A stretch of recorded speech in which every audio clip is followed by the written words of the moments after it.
E o cenário político brasileiro em 2024 foi marcado por eventos climáticos, não, eventos dramáticos que reforçaram as tensões no país. Um dos aspectos mais alarmantes foi o aumento da violência política durante as eleições. Foram registrados 714 casos de violência direcionados a candidatos, o maior número já contabilizado na história recente do nosso país. A Polícia Federal revelou um plano de militares do Exército que pretendiam assassinar o presidente Lula, o vice-presidente Geraldo Alckmin e o ministro do STF, Alexandre de Moraes. Um esquema que parece coisa de filme, mas que é real. A notícia chocou o país e escancarou o clima tenso que ainda paira sobre Brasília. Em meio a essas turbulências, no último sábado, dia 14, todo mundo viu que o general Walter Braga Neto foi preso, ele mesmo, ex-ministro da Casa Civil, ex-candidato a vice na chapa de Jair Bolsonaro em 2022, acusado de obstrução de justiça nas investigações sobre a tentativa de golpe de Estado. A gente vai agora para Brasília conversar com o nosso colunista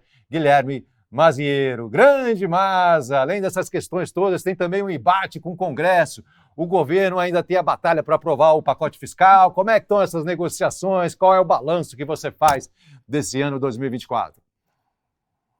Fala, Cazé, boa tarde para você, tarde. todo mundo que acompanha a gente aqui. A tua definição no começo, acho que resume bem a situação hoje, situação dramática.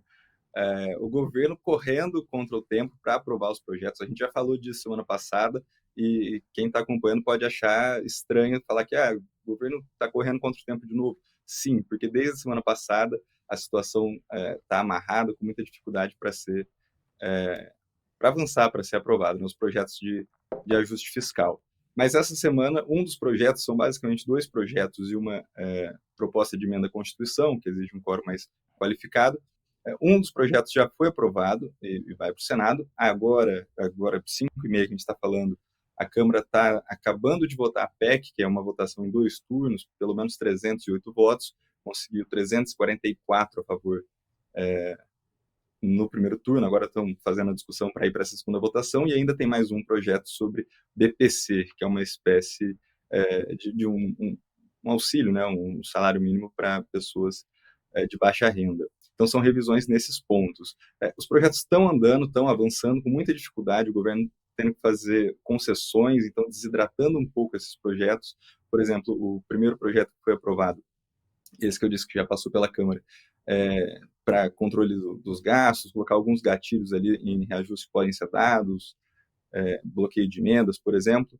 Teve uma redução na questão das emendas, mas entrou, por exemplo, a extinção do DPVAT, aquele seguro que, né, os motoristas pagam, isso por uma pressão da oposição. Tinha sido recriado esse imposto, né, o DPVAT, e agora foi retirado, né, dentro dessa negociação toda que aconteceu. Então, você vê que tem oposição que entram dentro dessa negociação.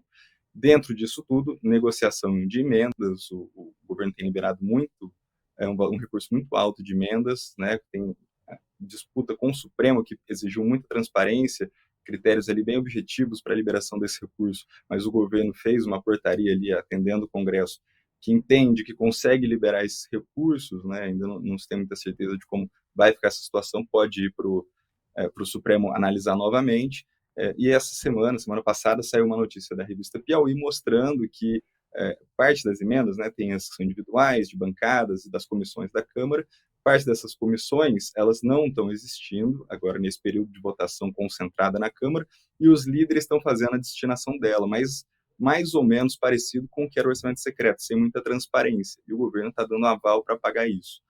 A princípio, vai na contramão do que o Supremo pediu. Então, assim, tem vários fatores juntos, entrelaçados, tentando andar e estão andando para essa aprovação do pacote do ajuste fiscal, ainda que ele seja um pouco desidratado. Então, na Câmara ainda tem finalizar a PEC, mais um projeto, isso tudo vai para o Senado, e parte desses projetos precisam ser analisados no Senado para votar ainda o orçamento do ano que vem.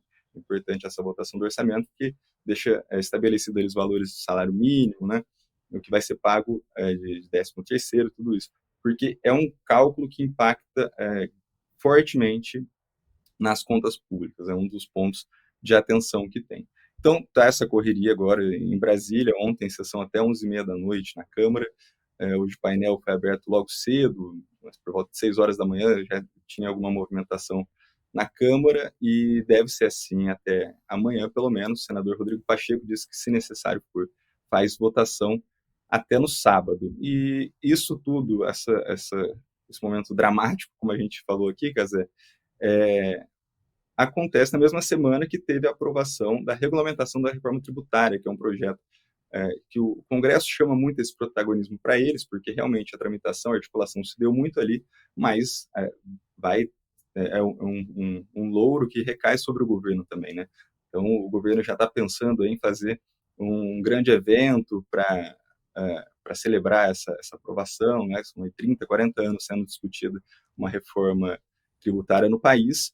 Então, tem essa notícia positiva, mas em meio a tanta articulação e dificuldade para avançar com esse pacote de ajuste fiscal, parece que já faz semanas que foi aprovada a reforma tributária, né? Isso tudo no contexto do dólar subindo, essa disparada do dólar, questões internas, né, de alguma desconfiança Masa, do... isso que a gente ia Oi, falar agora com você mesmo, justamente sobre essa questão do dólar, porque está curioso, está meio esquizofrênico, de certa forma, né, essa percepção das pessoas. De um lado, você tem a população, de maneira geral, a gente vem acompanhando os números da popularidade do presidente, aí segue de forma estável e tudo.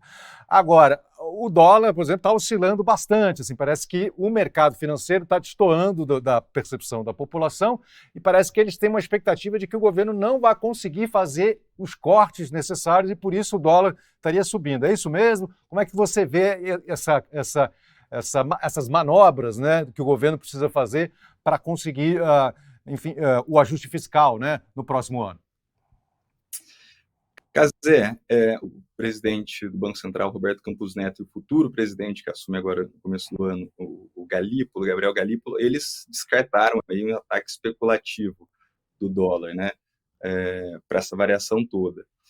Mas tem, assim, diversos fatores influenciando nisso e fato é que a alta do dólar vai impactar na economia e na vida das pessoas. A gente estava falando aqui, você começou falando dessa questão de como está a situação do presidente Lula, né? A popularidade dele. Está com uma avaliação ali estável.